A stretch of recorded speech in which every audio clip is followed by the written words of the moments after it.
Hello students.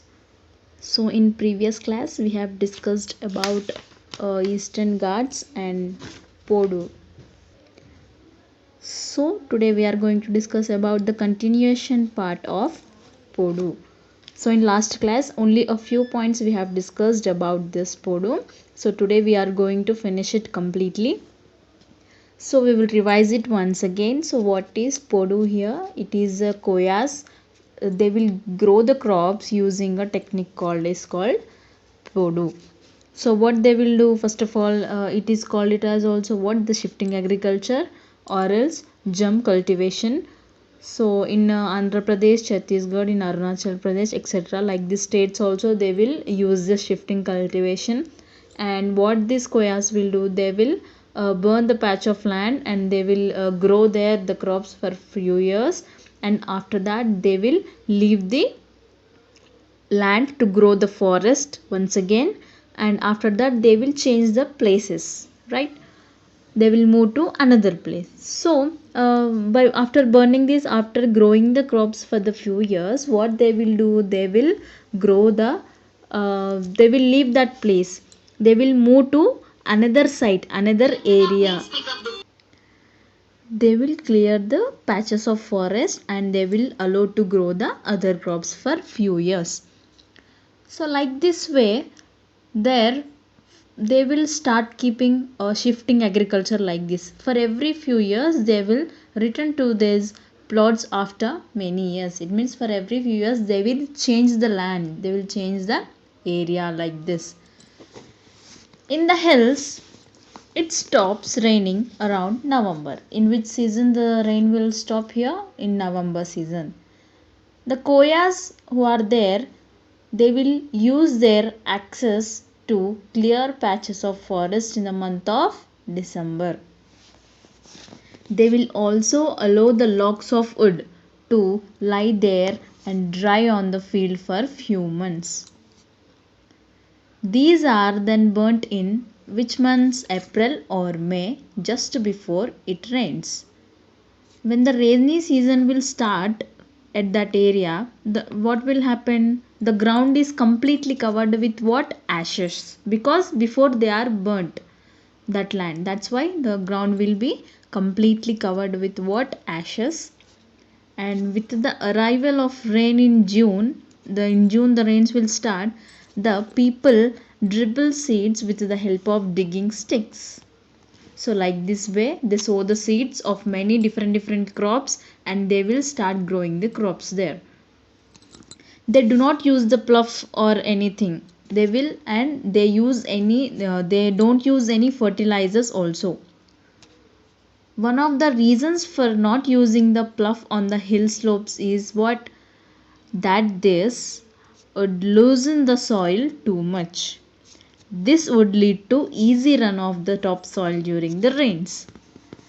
This would make the fields infertile. It is the topsoil that is most fertile of the field.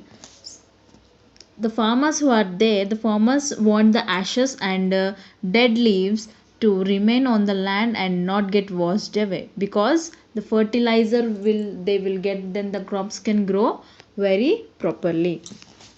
The main crops which are there in that area are what?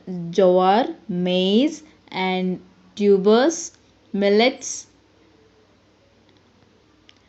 koralu, and pulses like red gram, green gram, and vegetables like brinjal, chilies and gongura. All these will, they will mostly, these all the crops they will grow there. They grow mixed crops without any irrigation facilities, water facilities. The total production normally provides them with enough food for their 6 months. Since these fields are close to the forests, they easily attract animals and birds of the region. The koyas build manch to guard their fields until the December, because no animals should get in the fields and they will collapse all the crops. That's why they will keep this manche guard for the protection of the crops. We have read in the earlier times that the farming is done on a particular plot or a particular land for few years, and in another one for the next few years.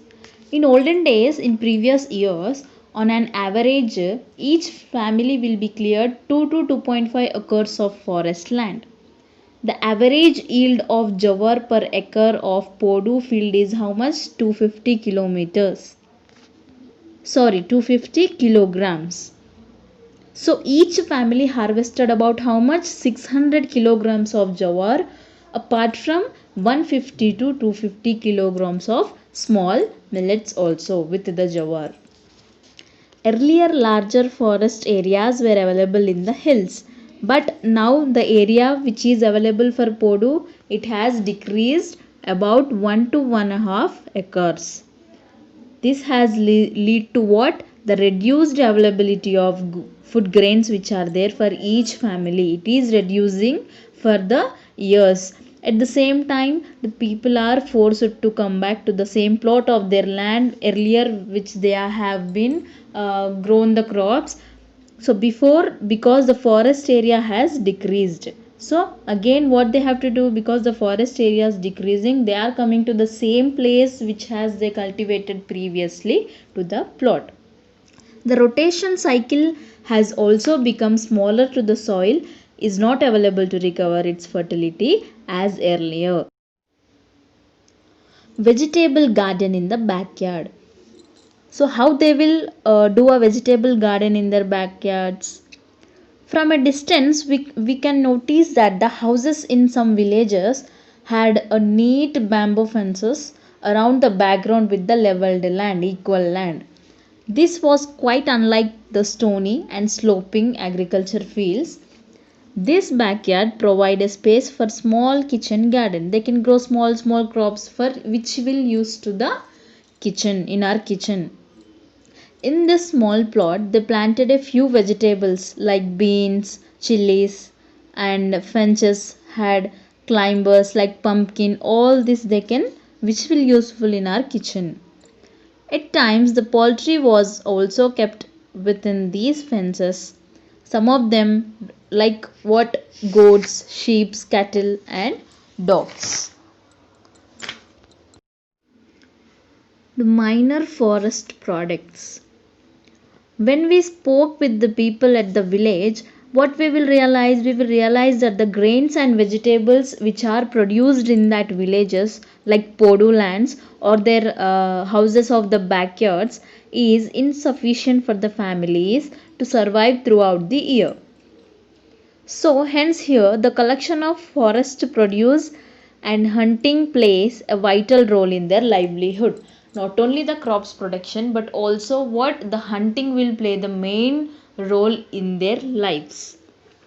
The forest is a great storehouse, and over very hundreds of years the people have identified all the various available edible food and sources of medicine. In forest, many types of medicines and food we can find in the previous years. The forests are very usable to the human beings.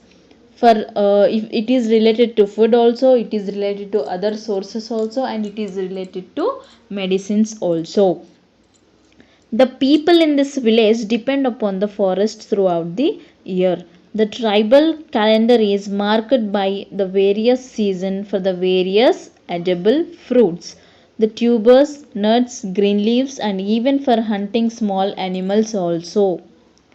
For any other illnesses, either for it may be humans or animals, if any people are get ill there, if they have any illness, health issue, health problem, so their knowledge of the medical plants which will find out in the forest is what they will do. They will collect from the plants from the foresters, and they will provide the remedies for each and every health issue. For example, if they have a fever, then a remedy for the fever, the particular plant they will find out from the foresters, and they will bring, and they will prepare a remedy for the health disease, and they will provide the medicines here.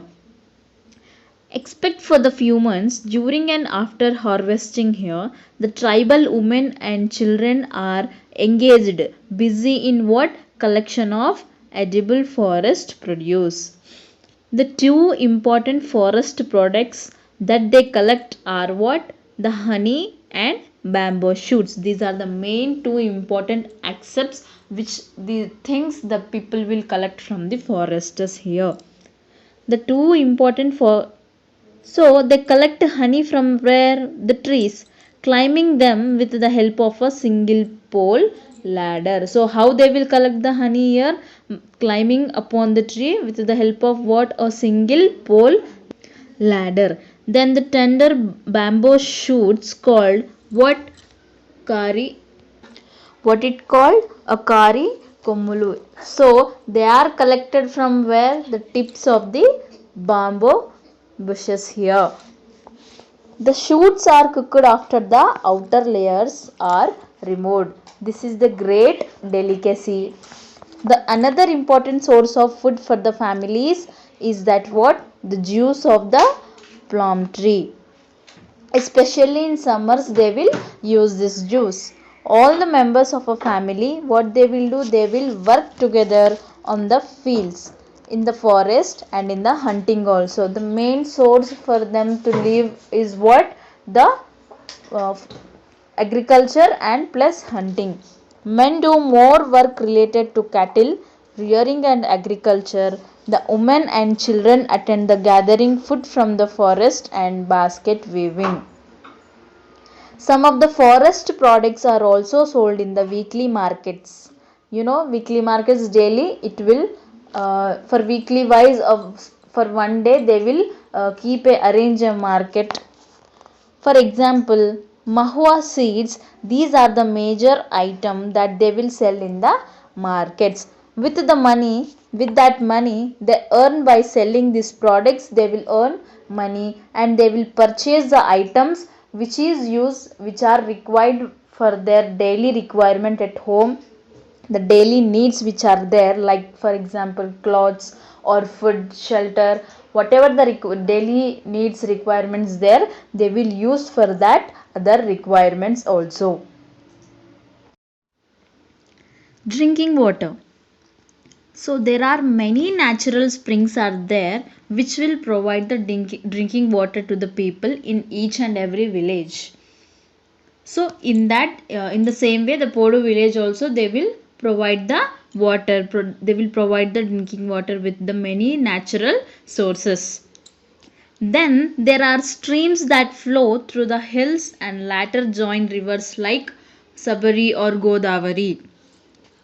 It is hard to dig wells on the hills because you know how the hills will be, it will be completely covered with the rocks, stones, no, so in that stones and hills it is very impossible, it is very hard to dig the wells for the water purpose. The water at the springs lasts throughout the year, though some of these natural springs do dry up in summer. Streams are seasonal and last for a few months after the rains. For people in this village, the spring is a distance of about how many minutes they should walk? 30 minutes walkable distance from their village for the spring here. Bamboo. So we all know that the bamboo is abundant in the forests. The bamboo where it will be available for us in the forests. Apart from it being a food source. And also bamboo is used for what? To build the houses, fences, to grow the crops or whatever it may be, to protect, to keep the protection for the field. So for many things we can use it the here bamboos.